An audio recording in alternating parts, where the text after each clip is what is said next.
Има една малка сянка. Може да е нещо, което се притеснявам. Може да е само кистичка. Както и да е. Най-добре е да го отстраним. Така спираме и възможността за разсейки и спираме евентуалното развитие на цялата работа и така. Парички за операция имате ли да пусна заявка? Имам, но не разбрах това... тумор ли е? Или някаква сянка от бучка? Ами... Вижте какво. Не може да се каже категорично. При всички случаи, моят съвет е да го махнем. Ако сте съгласен, разбира се. Да, ако е тумор, да, но ако не е... Вижте сега, господин. Вероятно е доброкачествен. Но може и да ни заблуждава тази сянка, че е тумор и вижте...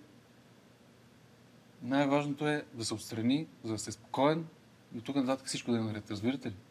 Вие не знаете това, сянката тумор ли е, сянка от тумор или бучка, искате да ме оперирате. Трябва да се отвори и се изчисти просто. Колко пари ще струва операцията? Как колко ще струва? Аз не съм бакален, господин. Колко пари ще да струва? Ако желаете... Да желая. Аз не съм сигурен дали мога да ви се доверя изобщо. Ами като не може да ми се доверите, взимайте си тумора и си отидете с него, ако обичате. Бучица! Сянка! Операцийка! Парички! Вън! Е така, яш! Вън!